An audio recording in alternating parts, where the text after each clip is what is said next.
अंग्रेजों की बग्गी चराने वाली जो नस्लें हैं वो कभी कौम नहीं बन सकते हैं। आपके उन सरदारों का हद ये है कि वो अब कैंट में छुपे बैठे हैं, उनके लिए बलोच जमीन कम कर ली गई है हमने। आज आपके वो बलोच सरदार अपने बच्चों के साथ भाग गए हैं, लेकिन बलोच नहीं भागा है, वही खड़ा है जहां वो खड़ा था। आपके लिए सीपैक, आप जब भी इस समंदर को देखते हैं तो आपको बिलियनर प्रोजेक्ट सीपैक नजर आता है, लेकिन यकीन कीजिए बलोच जब भी उस समंदर को देखता है उसे अपने शहीदों का लहू याद आता है। बलोच को थकाने वाले लोग थक गए, उनके नाम मिट गए तारीख से, बलोच थका नहीं है। हम अपनी शिनाख्त भी बताएंगे, हर आने जाते हुए आपको बताते जाएंगे, मैं बलोच इस सरजमीन का वारिस, और तुम्हारी शिनाख्त ये है कि तुम एक कब्जागीर लुटेरे और जानवर हो, और कुछ नहीं है तुम्हारी शिनाख्त। आज बलोच मीर मेहराब खान को नहीं भूल रहा है तो आप कैसे सोच सकते हैं कि वो बालाज को भूल सकता है। आज आप सबके सामने इस मौके पर, जिसको हम आलमी यौमी इंसानी हकूक़ का दिन कहते हैं, मैं खड़ी हूँ। मेरे लिए ये एक दुख और दर्द का दिन है, इसलिए कि मेरी कौम ने ज़िंदगी जीने का जो एक हुनर है वो हम भूल चुके हैं। हम इंसानी हकूक़ को भूल चुके हैं कि इंसानी हकूक़ क्या है। हम तालीम के हकूक़ की गुमशुदगी का दिन, जिसके बाद उसकी तंजीम ने इसको बलोच लापता अफराद के दिन के तौर पर मनाया, हम उस दिन को भी मनाएंगे और आपको याद दिलाएंगे कि आपने हमारे कितने हजारों नौजवानों को अपने कुली कैंप और अपने जिंदानों में डाला हुआ है। अरे बलोच ने तो 13 नवंबर के दिन को आज तक जो है ना वो मना रहा है। वो 13 नवंबर जब मीर मेहराब खान ने अंग्रेजों के सामने मुजम्मत की, आज बलोच मीर मेहराब खान को नहीं भूल रहा है तो आप कैसे सोच सकते हैं कि वो बालाज को भूल सकता है। आज आइन की शकों पर बात की गई, लेकिन हमारे लिए और आपके लिए जानना जरूरी है कि एक मुल्क जो 30 साल तक अपना आइन नहीं बना सका, एक ऐसा मुल्क जिसने 28 मरतबा अपने आइन में तरामीम की और उन तमाम तरामीम में अपने फाशिस्ट फौज को इख्तियारात दिए, उस आइन की कोई कीमत, कोई कदर हमारी आंखों में नहीं है। हम अपना आइन खुद बनाएंगे। वो आइन ये है कि हमें हमारी जमीन में जिंदा रहने का हक दिया जाए। हर वो हक जो एक इंसान पर वाजिब है, जिसको मिलने चाहिए वो मिलने चाहिए। हम हर उस हक के दावेदार है जो तमाम इंसानों को पैदाइशी तौर पर दिए गए हैं। हमने किसी की जमीन पर कब्जा नहीं किया है।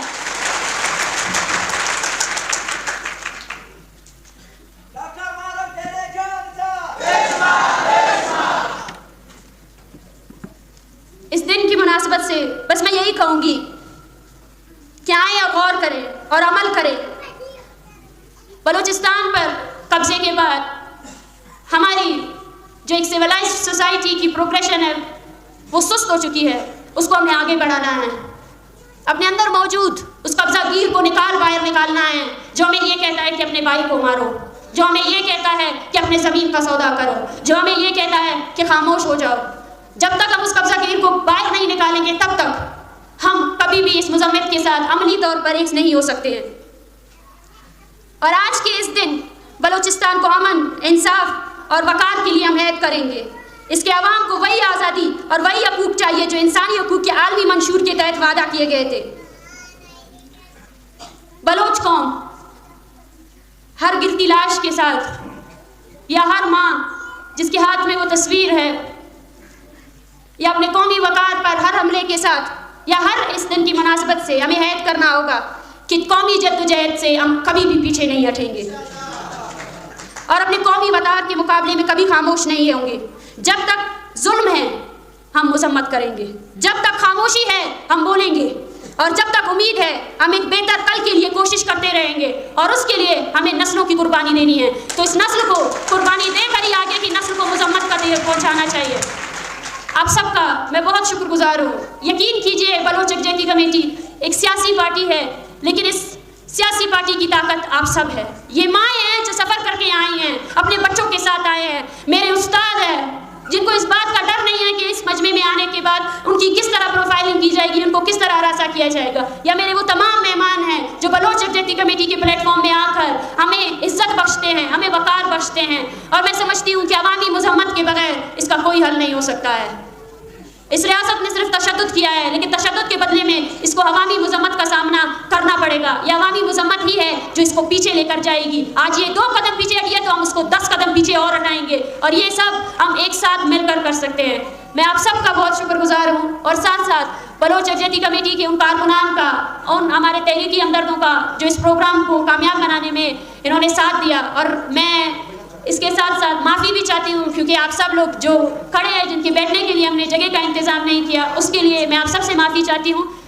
बस एक ही पैगाम है, और वो पैगाम मजम्मत का है। उस मजम्मत का है जो हमें और आपको, हमारे कौमी वक़ार को दोबारा से बहाल कर सकता है। बहुत बहुत शुक्रिया। बलोच मजम्मत जिंदाबाद।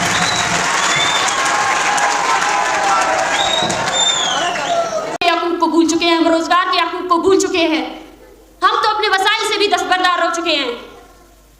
क्यों?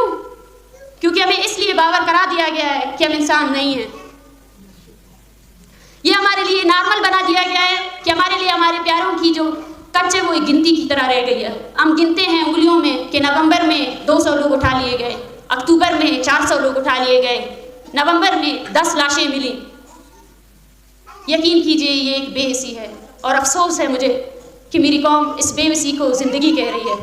मुझे अफसोस है कि हम बेबसी को ज़िंदगी कहकर, ज़िंदगी का नाम देकर जीते जा रहे हैं।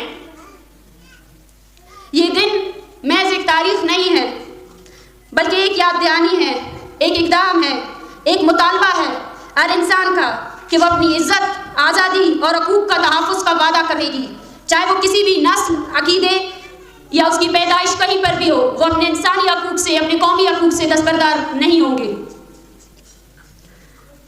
आज हम बलोच यकजहती कमेटी के बैनर तले जमा हैं। हमारे दिल बोझल है, क्योंकि इससे पहले सिर्फ 2 मिसिंग पर्सन्स फैमिलीज़ ने अपनी कहानियाँ सुनाएं, और मैंने देखा कि हम इस्तराब का शिकार है। हम उन कहानियों को सुन नहीं सकते जो ज़िंदगी हमारे लोग गुजार रहे हैं। उसको सुनकर हम शायद एक वक्त के लिए इस ख्याल में चले जाते हैं कि हम जिंदा भी हैं या नहीं हैं। आज के दिन हम बलूचिस्तान में जारी इंसानी हकूक़ की पामालियों, बलूचिस्तान में नस्लकुशी पर रोशनी डाल रहे हैं। हमारी कौम के इंसाफ, मसावत और बावकार ज़िंदगी के लिए बुलंद किए गए नारे, वो नारे जो हर बलोच ने लगाए, उन नारों को दोहरा रहे हैं, उन नामों को दोहरा रहे हैं जो हमारे लिए जिंदा हैं। यकीन कीजिए, जब रियासत पाकिस्तान ने अपने बदतहज़ीब होने का सबूत ये देते हुए दिया कि आओ 50 लाख रुपए ले जाओ और भूल जाओ कि तुम्हारा प्यारा कभी लापता था या नहीं था, हमने उसके जवाब में ये कहा कि तुम हमारे सारे के सारे वसाइल लूट चुके हो, उसके बाद भी हम तुमसे मुतालबा यही करते हैं कि हमारे प्यारे तुम्हारे किस कोठरी में बंद है उसको लेकर आओ। यह हमारा हस्म है कि ये तस्वीरें सब अब सिर्फ इन खानदानों के हाथ में नहीं, बल्कि हर बलोच बच्चे के हाथ में होंगी। देखिए तो सही, आपके लिए मजमा इकट्ठा करना कितना मुश्किल हो गया है। बिलियनर लगा दिया आपने। देखिए तो सही कि आपने क्या क्या कुव्वत आजमाई नहीं की, लेकिन बलोच आज भी वही खड़ा है जहां वो 1948 में खड़ा था, 1 इंच भी पीछे नहीं हटा है। आपने नाम देहात सरदार बनाए, लेकिन देखिए तो सही आपके उन सरदारों का हद ये है कि वो अब कैंट में छुपे बैठे हैं। उनके लिए बलोच जमीन भंग कर दी गई है हमने। आज आपके वो बलोच सरदार अपने बच्चों के साथ भाग गए हैं, लेकिन बलोच नहीं भागा है, वही खड़ा है जहां वो खड़ा था। आपने मजहबी शिद्दत पसंदी पहनाई। मस्तूम में वो 5 बच्चे जो मारे गए वो भी बलोच नस्लकुशी है। लेकिन देखिए तो सही, हैरान कुन बात तो देखिए तो सही कि आज बलोच का मौलवी भी बलोच हकूक़ के जंग में अपने अवाम के साथ खड़ा है।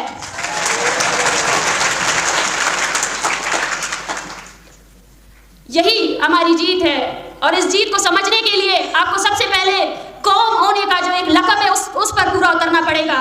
अंग्रेजों की बग्गी चराने वाली जो नस्लें हैं वो कभी कौम नहीं बन सकते हैं।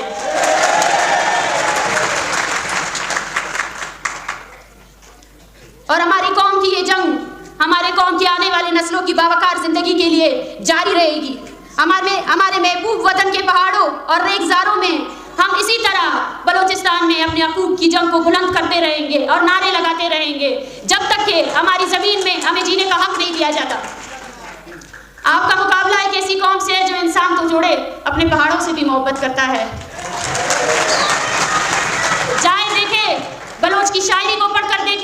उसने मोहब्बत के कसीदे सिर्फ और सिर्फ अपने ज़मीन के लिए लिखे हैं। आपके लिए सीपैक, आप जब भी इस समंदर को देखते हैं तो आपको बिलियनर प्रोजेक्ट सीपैक नजर आता है, लेकिन यकीन कीजिए बलोच जब भी उस समंदर को देखता है उसे अपने शहीदों का लहू याद आता है, क्योंकि उस समंदर की रखवाली के लिए लहू दिया गया है। और उस लहू का हिसाब कुछ नहीं, बिलियनर नहीं, ट्रिलियनर नहीं, आप कुछ भी सौदा करके देख ले, हम उस जमीन को, उस समंदर को आपको बेचने नहीं देंगे।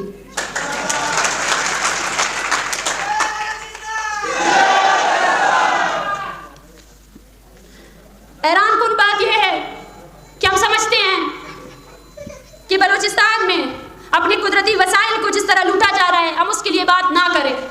हमें डराया जाता है, हमें धमकाया जाता है। चाकी का वो मुलाजिम, वो ड्राइवर जो तेल का कारोबार कर रहा है, जिसकी खुद की जमीन से सोना निकल रहा है, ये उसकी भी जद्दोजहद है। और बलोच अपने वसाइल का भी तुमसे मुतालबा करेगा, अपने हर चीज का मुतालबा करेगा, क्योंकि हम समझते हैं कि 1948 में जमीन में कब्जा करने के साथ साथ आपने हमसे हमारी इंसानियत छीन ली है। अब हमारी कौम लाशों को बस गिन रही है और कुछ नहीं रहा हमारे लिए। हम उसी इंसानियत को वापस लाना चाहते हैं और ये जंग इस जमीनी कब्जे के खत्म होने के बाद भी जारी रहेगी। हम उस इंसानियत की क्लेम कर रहे हैं जिससे हम एक तहजीब याफ्ता मुआशरा बना सके।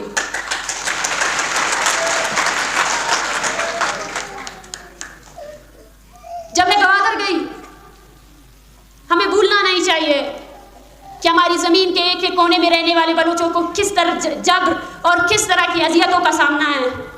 पूरे शहर को मिलिटराइज किया गया है। जिस तरह आज इस कॉन्फ्रेंस को रोकने के लिए बाहर 2 डेस्क लगाए गए कि बताओ तुम्हारी शिनाख्त क्या है, उसी तरह ग्वादर, आवारान, बालगतर, बलूचिस्तान के कोने कोने में घरों के अंदर इन्होंने छावनियां बनाई हुई हैं और ये कहा जाता है, यार आते जाते से पूछते हैं बताओ अपनी शिनाख्त, तुम कहाँ से हो, कहाँ से लाए गए हो। ये दरअसल हमारी नहीं बल्कि अपनी शिनाख्त ढूंढ रहे हैं। मैं चाहती हूँ उन सबसे कि वो अपने लिए एक शिनाख्ती कार्ड बनाए ताकि उन्हें पता चल सके कि वो कौन है और कहाँ से आए हैं। बलोच थका नहीं है, बलोच को थकाने वाले लोग थक गए, उनके नाम मिट गए तारीख से। बलोच थका नहीं है। हम अपनी शिनाख्त भी बताएंगे, यार आने जाते हुए आपको बताते जाएंगे मैं बलोच, इस सरजमीन का वारिस, और तुम्हारी शिनाख्त ये है कि तुम एक कब्जागीर, लुटेरे और जानवर हो और कुछ नहीं है तुम्हारी शिनाख्त।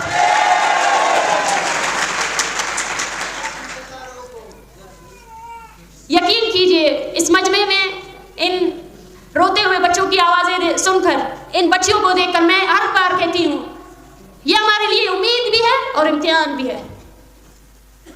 उम्मीद इसलिए है क्योंकि हमें पता है कि हम जिस नजरिए पर खड़े हैं उस पर खड़े रहेंगे, क्योंकि हमारा मकसद जो था वो हमने अपने आने वाली नस्लों तक पहुंचा दिया। इस रियासत को सोचना चाहिए कि आज बलोच का बच्चा अपने बाप के साथ ये जिद करता है कि उसे BYC के धरने में जाना है, एहतिजाज में जाना है, वो किसी पार्क में जाने की जिद नहीं करता। आज बलोच का बच्चा अपने स्कूल में नज़्म सुनाने के बजाय किसी तकरीर को सुनाता है, उस शेर को सुनाता है जो किसी कौमी शायर ने लिखा हुआ है। ये हमारी जीत है। लेकिन उसके साथ साथ ये हमारे लिए इम्तिहान भी है। ये हमारे लिए इम्तिहान है कि जो जिंदगी हमने गुजारी या जो जिंदगी गुजारने पर हमें मजबूर किया गया, जिसे मैं जिंदगी का नाम भी नहीं देती हूँ, वो जिंदगी ये बच्चे ना गुजारे, वो जिंदगी ये बच्चे ना गुजारे। उन्हें तालीम का हक दिया जाए, उन्हें बावकार जिंदगी जिंदा रहने का हक दिया जाए, उनकी पहचान को उनका फख्र बना दिया जाए। ये जो मसकशुदा लाशें हमें मिलती हैं जिनको जलाकर खाला बना दिया जाता है, ये हमारे कौमी हकूक़ के साथ साथ हमारी कौमी वक़ार पर भी एक धब्बा है, एक हमला है। वो हमें बार बार, मैं समझती हूँ आज के दिन नहीं, बलोच ने तो हर चीज़ के लिए दिन और मकामात करार दिए। ये भी इस रियासत की वजह से है। 25 जनवरी का दिन आने वाला है, वो दिन जिस दिन तूतक में सैकड़ों की तादाद में लाशें बरामद हुई, वो दिन जो बलोच नस्ल कुशी का दिन होगा, वो दिन जिस दिन बलोच अपने हर शहीद की वारिसी का ऐलान करेगा और उस वारिसी के ऐलान के साथ साथ ये भी ऐलान करेगा कि उसके नजरिए को आगे लेकर जाएगा। इसी तरह हमारे तारीखी मकामात वो भी रियासत ने खुद बनाए। देखिए तो सही, तलार की पहचान एक चेक पोस्ट थी, लेकिन उस तलार की पहचान आज कौमी मुजम्मत की जगह है। वो 28 जुलाई जो शायद आपके कैलेंडर में एक तारीख है, लेकिन उस 28 जुलाई में बलोच राजी मुच्ची पर आपने जिस कदर जबर और तशद्दुद का इस्तेमाल किया किया, उसकी वजह से ये आज हमारी कौमी याददाश्तों का हिस्सा है। हम हर दिन को मनाएंगे 8 जून जाकिर मजीद की